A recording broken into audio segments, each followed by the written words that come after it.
Praise the lord children. దేవునికి వందనాలు. August 4th 2024 దేవుడు మనల్ని ఎన్ని రోజులు మనల్ని కాపాడినందుకు దేవునికి వందనాలు. మరి మనము ఈ విధంగా లెసన్స్ చూసుకుంటా ఉన్నాము, రాజులను గురించి, యూదా రాజులను గురించి. మరి ఈ నెక్స్ట్ 4 వీక్స్ కింగ్ హెజికయ్య సంగతి మనం చూసుకుందాము. ఆయన గురించి చాలా విషయాలు ఉన్నాయి కాబట్టి మనము నెక్స్ట్ 4 వీక్స్ దేవుని చిత్తమైతే హెజికయ్యను గురించి మనము చూసుకుందాము. మనం ప్రేయర్ చేసుకొని లెసన్లోకి వెళ్దాము.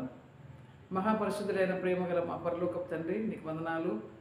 మరి గడిచిన 7 నెలలు మమ్మల్ని కాపాడినారు 2024లో. మరి ఒక నూతనమైన నెల మాకు దయచేసినందుకే నీకు వందనాలు. పిల్లలు స్కూల్కి వెళ్ళి రావడంలో అన్నిట్లోనూ చేస్తున్న సహాయం బట్టి నీకు వందనాలు. మాకు ఇస్తున్న వర్షాలను బట్టి నీకు వందనాలు.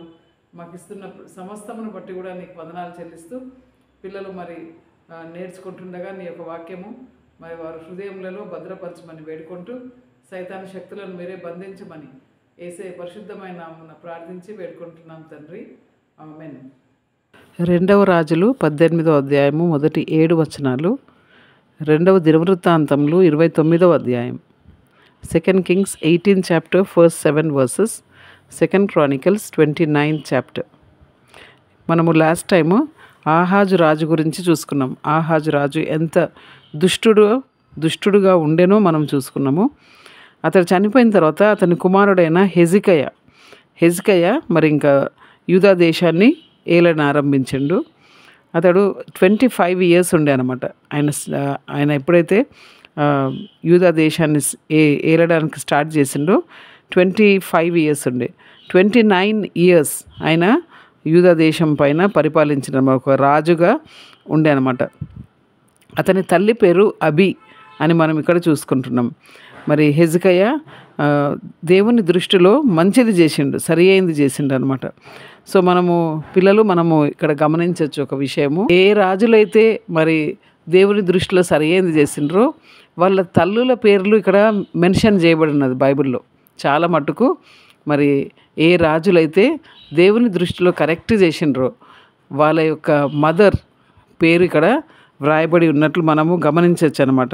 సో మదర్ మరి దేవుని బిడ్డ అయినప్పుడు మదర్ తప్పకుండా తన పిల్లలను దేవుని మార్గాలలో నడిపిస్తుంది అనే విషయం ఇక్కడ మనము గమనించవచ్చు అనమాట. కాబట్టి మదర్స్కు ఒక అడ్వైస్, ఒక ఇన్స్ట్రక్షన్, మరి ఒక సజెషన్, పిల్లలను దేవుని మార్గాలలో నడిపించడానికి మన యొక్క ప్రయాసము ఎంతో అవసరం. ఆయన యొక్క పరిపాలన స్టార్ట్ చేయగానే ఆయన ఎప్పుడైతే ఒక కింగ్గా ఉన్న ఫస్ట్ ఇయర్లోనే ఆయన ఫస్ట్ ఏం చేసిండంటే ఆయన వెళ్ళి దేవుని యొక్క మందిరం యొక్క తలుపులు తెరిచిండనమాట. సో మనం చూసినాం కదా, ఆహాజు రాజు ఏ విధంగా దేవుని మందిరం యొక్క తలుపులను మూసేసిండు, కానీ హెజికయ్య ఆ దేవుని మందిర తలుపులను తెరిచిండనమాట. ఎంతో గొప్ప విషయం, మంచి విషయం ఆయన చేసిండనమాట.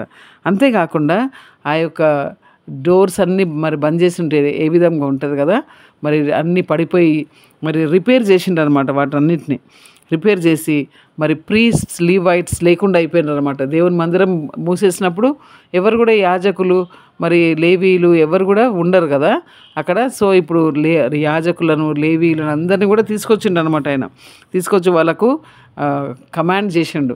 ఏమని అంటే, దేవుని మందిరంను మీరు మరి క్లీన్ చేయాలి, శాంక్టిఫై చేయాలి, దాన్ని క్లీన్ చేయాలి. అందులో ఎంత మురికి అయిపోయింది కదా, ఆ మురికి అంతా కూడా మీరు దాన్ని క్లీన్ చేయాలి, దేవుని మందిరాన్ని అని చెప్పిండు అనమాట.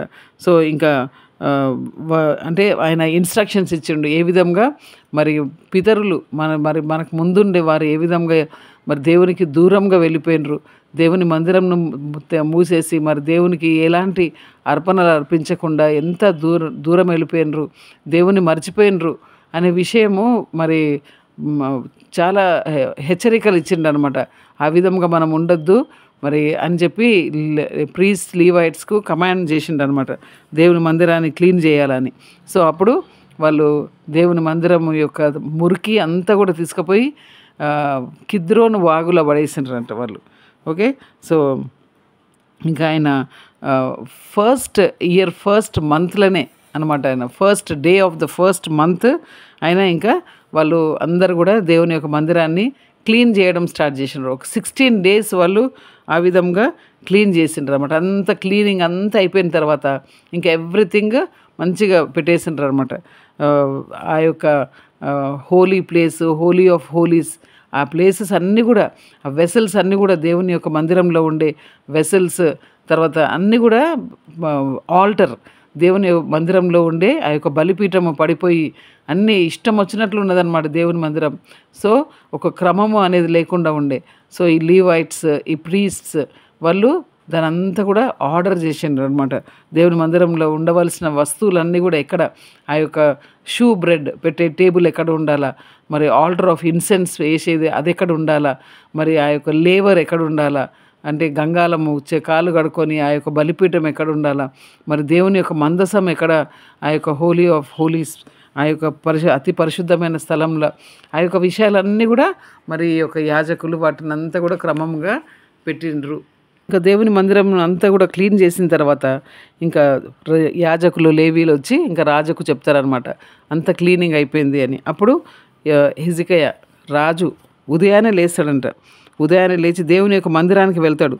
దేవుని యొక్క మందిరంలోనికి వెళ్ళి ఇంకా ప్రీస్ట్స్, లీవైట్స్ అందరు కూడా మరి దేవుని మందిరంలోనికి వెళ్ళి అక్కడ వాళ్ళు హిజ్కియా రాజు మరి 7 bullocks అంటే 7 ఎద్దులను, మరి 7 rams అంటే 7 మరి పొట్టేళ్లను, అంతేకాకుండా 7 he goats అంటే 7 మేకలను అనమాట, మగ మేకలను తీసుకొని వస్తారన్నమాట. తీసుకొని వచ్చి మరి ఆ యొక్క రాజ్యం ఎంత చెడిపోయింది కదా, మరి యూద రాజ్యము, ఇశ్రాయేలీలు అందరు కూడా చెడిపోయినరు బాగా. కాబట్టి మరి సిన్ ఆఫరింగ్ చేస్తారన్నమాట, అంటే పాప పరిహారార్థ బలి అని అంటారన్నమాట. వాళ్ళు చేసిన పాపానికి ఆ యొక్క శాంక్చురీ, దేవుని యొక్క మందిరము ఉండవలసిన విధానంగా ఉండకుండా ఎంత భయంకరంగా దేవుని మందిరాన్ని మూసేసి మరి దేవుని మందిరం అంతా పాడైపోయి, ఓకే, సో ఆ దేవుని యొక్క మందిరము ప్రతిష్టాలయం కొరకు కూడా మరి ఆ యొక్క సిన్ ఆఫరింగ్ ఇస్తారన్నమాట దేవునికి, పాప పరిహారార్థ బలి అని మరి హిజ్కియా అక్కడ అర్పిస్తాడు ఆయన. అంటే ఆ యొక్క బలిపీఠం మీద ఆ యొక్క బ్లడ్, అంటే ఆ యొక్క బలిపీఠం మీద రక్తము ద్వారా దేవునితో వాళ్ళు తిరిగి సమాధానపరచబడ్డారు అనమాట. తిరిగి మరి రికన్సిలియేషన్ అయిందనమాట అక్కడ దేవునితో హిజ్కియా ఆ విధంగా చేస్తాడనమాట. అంతేకాకుండా హిజ్కియా ఏం చేస్తారనమాట, ఆ యొక్క లీవైట్స్ చేతులలో మరి సింబల్స్, హార్ప్స్ అంటే హార్పులు, ఇంకా అన్ని వాయిద్యాలు అనమాట, పాటలు పాడడానికి వాయిద్యాలు అన్నీ కూడా వాళ్ళ చేతులలో పెట్టేస్తారన్నమాట.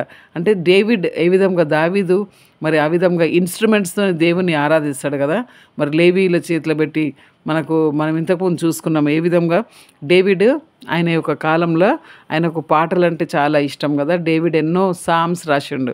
మరి ఆయన అంతేకాకుండా హార్ప్ ఎంతో చక్కగా వాయిస్తాడనమాట. సో పాటలు పాడే వ్యక్తి అనమాట. పాటలు అంటే ఆయనకు చాలా ఇష్టం. ఎన్నో ఇన్స్ట్రుమెంట్స్ ఆయన చేసిండనమాట. సో ఆ విధంగా ఆ యొక్క క్రమము, ఆ విధంగా దేవుణ్ణి ఆరాధించడానికి, దేవునికి స్తుతులు చెల్లించడానికి, అంతేకాకుండా ఆ యొక్క దేవుని యొక్క పాటలు పాడుతుంటే ఈ విధంగా ట్రంపెట్స్, బూరలు ఊదడము. సో ఈ విధంగా పాటలు పాడేవారు మరి దేవుని యొక్క మందిరంలో పాటలు పాడడానికి ఆయన ఆ విధంగా నియమించాడు అనమాట హిజ్కియా రాజు. మరి అప్పుడు అక్కడ ఉండే కాంగ్రిగేషన్ అంతా కూడా అక్కడ వచ్చిన వాళ్ళందరూ కూడా దేవుణ్ణి ఆరాధించారంట. ఆ యొక్క బూరలు ఊదుతూ ఉండే అంట. సో ఆ విధంగా మరి బర్న్ట్ ఆఫరింగ్స్ అంటే దహన బలులను అర్పించారన్నమాట. ఆ యొక్క దహన బలులను అర్పించడము ముగించిన తర్వాత ఇంకా అందరు కూడా తమ తలలు వంచి దేవుణ్ణి ఆరాధించారంట. మరి ఈ హిజ్కియా రాజు లేవీలను మరి దేవునికి స్తుతులు చెల్లించాలా, దేవునికి పాటలు పాడాలా, మరి ఎంతో ఆనందంతో, ఎంతో సంతోషంతో వాళ్ళందరూ కూడా తమ తలలు వంచి దేవునికి ఆరాధించారన్నమాట. అంతేకాకుండా ఆయన ఇంకా మీరు మీ యొక్క బలులను తీసుకురండి, అంతేకాకుండా కృతజ్ఞత అర్పణలు, థ్యాంక్స్ గివింగ్ ఆఫరింగ్స్ తీసుకురండి, సాక్రిఫైసెస్ తీసుకురండి అని చెప్పినప్పుడు వాళ్ళు అందరు 70 bullocks తెచ్చిండ్రంట, 70 ఎద్దులను తెచ్చిండ్రంట, 100 rams తెచ్చిండ్రంట, ఓకే, 100 పొట్టేళ్లను. జస్ట్ ఇమాజిన్ పిల్లలు, ఇవన్నీ ఇమాజిన్ చేయండి ఏ విధంగా ఆ యొక్క దేవుని మందిరంలో ఇన్ని తేవడం అనమాట. అంటే ఆఫరింగ్స్ అనమాట. మరి 200 lambs అంట, 200 మేక పిల్లలు, అంతేకాకుండా 600,000 అంటే 6 lakhs షీప్ అంట. జస్ట్ ఇమాజిన్ పిల్లలు అన్నిటిని తీసుకొచ్చినారంట దేవునికి అర్పించడానికి. అంటే దేవా మా పాపములను నువ్వు క్షమించు, మేము నిజంగా ఎంత పాపం చేసినామో, మా యొక్క పితరులు నీకు దూరంగా వెళ్ళిపోయినారు కదా దేవా అని చెప్పేసి దేవుని దగ్గర వాళ్ళు ఆ యొక్క దేవుని దగ్గర పాపము కొరకని ఆ యొక్క వాటన్నిటిని అర్పించడానికి తీసుకొచ్చారన్నమాట. ఆ విధంగా దేవుని యొక్క మందిరము యొక్క ఆర్డర్ అంతా, house of the lord was set in order అనే మాట ఉంది. అంతా కూడా క్రమంగా వాళ్ళు పెట్టేసినమాట. లేవీలు చేయవలసిన పనులు లేవీలు, యాజకులు చేయవలసిన పనులు యాజకులు, ఆ విధంగా అంత ఆర్డర్ అయిపోయిన తర్వాత హెజ్కియా అంట హీ రిజాయిస్డ్, అంటే దేవుని యందు ఆనందించిండ్రంట. హెజ్కియానే కాదు, ప్రజలందరూ కూడా, అక్కడికి వచ్చిన వాళ్ళందరూ కూడా ఆనందించారంట. ఏ విధంగా దేవుడు తన ప్రజలను ప్రిపేర్ చేసుకున్నాడు ఆయనను ఆరాధించడానికి. ఎందుకంటే ఈ యొక్క విషయం అంతా సడన్గా జరిగిందంట. హెజ్కియాకు దేవుడు ఆ విధంగా తలంపించిండు, ఆ విధంగా సడన్గా అలాంటి విషయాలన్నీ కూడా జరిగిపోయినాయి అన్నమాట. ఇన్ని సాక్రిఫైసెస్, బర్న్ట్ ఆఫరింగ్స్, ఇవన్నీ ఇన్ని యానిమల్స్ను తీసుకొచ్చి అక్కడ బలి అర్పించిండ్రంట. ఎందుకు? మేము పాపం చేసినామని. అయితే వీటన్నిటికంటే మరి వీటన్నిటి బదులు దేవునికంట విసుకొచ్చేసిందంట. ఇప్పుడు మనకు న్యూ టెస్టమెంట్లో ఉన్నాం కదా, అబ్బా ఇవన్నీ కూడా రక్తం చిందిస్తూనే ఉన్నారు కానీ మళ్ళీ పాపం చేస్తుండ్రు, రక్తం చిందిస్తుండ్రు పాపం. సో దేవునికి విసుకొచ్చేసిందంట. విసుకొచ్చి దేవుడు ఏమనుకుంటే నేనే వచ్చేస్తా ఈ లోకానికి అని చెప్పి దేవుడి లోకానికి 2024 years బ్యాక్ దేవుడి లోకానికి వచ్చిండు. యేసు ప్రభుగా ఆయన ఈ లోకానికి వచ్చిండు అనమాట. సో యేసు ప్రభుగా వచ్చి ఆయన మన పాపముల కొరకని చనిపోయాడు. ఆయన the lamb of God which taketh away the sin of the world. ఒక గొర్రె పిల్లగా మన కొరక, మనందరి పాపముల కొరకని బలి అయిపోయాడు. కాబట్టి ఈ యొక్క విషయాన్ని మనము పిల్లలు అర్థం చేసుకోనండి. నేను పాపి అని తెలుసుకోవాలా. నా పాపం కొరకు ఆ యొక్క దేవాది దేవుడు యేసు ప్రభుగా ఈ లోకానికి వచ్చి నా పాపం కొరకని చనిపోయి పాతిపెట్టబడి తిరిగి లేచిండు, నా పాపములను క్షమించిండు అని నమ్ముకున్నప్పుడు మనం దేవుని బిడ్డగా అయిపోతాం అన్నమాట. మనం చనిపోయినా కానీ మనము పరలోకంలో ఎప్పటికీ ఉంటాం. మరి రక్షణ అనే దానితో దేవుడు మనల్ని అలంకరిస్తాడు అనమాట. రక్షింపబడిన బిడ్డలం, బోర్న్ అగైన్ బిలీవర్స్గా మనము దేవుని యొక్క సన్నిధిలో ఉంటాం. కాబట్టి మరి పిల్లలు మరి ఈ యొక్క లెసన్ విన్నప్పుడు దాని ప్రకారంగా చేయడానికి దేవుడు మనకు సహాయం చేయను గాక. పిల్లలు మరి చూస్తుండ్రు కదా, కింగ్ హెజ్కియా ఎన్ని గొప్ప విషయాలు చేసిండ్రు. దేవుని యొక్క మందిరము అంటే ఆయనకు అంత ఆశ ఉండే. కాబట్టి పిల్లలు మరి సండే అనగానే దేవుడు మనకు సండే ఎందుకు ఇచ్చిండు? మరి సండే అంటే ఆదివారము, అంటే first day of the week. మనము ఎవ్రీ గాస్పుల్లో లాస్ట్ చాప్టర్స్ మనం చూసుకుంటే యేసుప్రభు తిరిగి లేచిండు అనమాట. సండే మార్నింగ్, ఎర్లీ మార్నింగ్ యేసుప్రభు తిరిగి లేచిండు. కాబట్టి అది లార్డ్స్ డే అంటారు అని మనం ఇంతకుముందు కూడా చూసుకున్నాం. అది ప్రభువు దినము. ఆదివారము అంటే మనకు ప్రభువు దినం. కాబట్టి ఆదివారం రోజు మనము ఇంట్లో ఉండడానికి వీల్లేదు. మనము దేవుని మందిరానికి వెళ్ళాలా, పరిగెత్తుకొని వెళ్ళాలా. హెజ్కియాకు ఏ విధంగా దేవుని మందిరం అంటే ఎంతో ఆశ ఉండే కదా. కాబట్టి మనం చూసుకున్నాము. అంతేకాకుండా మరి సాక్రిఫైసెస్ చేసిండ్రు వాళ్ళు కదా. సిన్ ఆఫరింగ్, పాప పరిహారార్థ బలి అర్పించిండు. ఎందుకంటే కొన్నిసార్లు మనం తెలియకుండానే మనం కొన్ని పాపాలు చేస్తూ ఉంటాం. అన్ఇంటెన్షనల్ సిన్స్ అని అంటారు. ఇంటెన్షనల్ సిన్స్, ఇంటెన్షనల్ సిన్స్ కొరకని మనము మరి సిన్ ఆఫరింగ్ అనేది ఇస్రాయేల్ అర్పిస్తూ ఉండే అనమాట. అంతేకాకుండా మరి థ్యాంక్ ఆఫరింగ్, పీస్ ఆఫరింగ్, దేవునితో సమాధానపరచబడడం అనమాట. కాబట్టి దాని కొరకు కూడా అర్పణలు అర్పిస్తూ ఉండే అనమాట. కాబట్టి మనం చూసుకున్నాం లెసన్లో ఏ విధంగా ఈ సాక్రిఫైసెస్ అన్నీ కూడా యేసుప్రభు చేసేసిండు సిలువ మీద.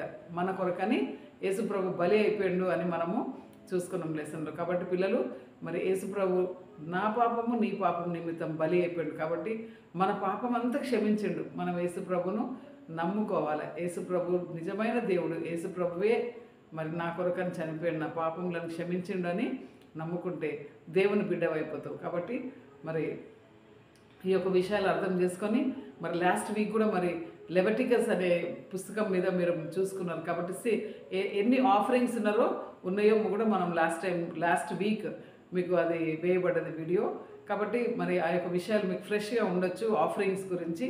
కాబట్టి ఈ యొక్క విషయాలన్నీ అర్థం చేసుకోవడానికి దేవుడు మనకు సహాయం చేయను కాక.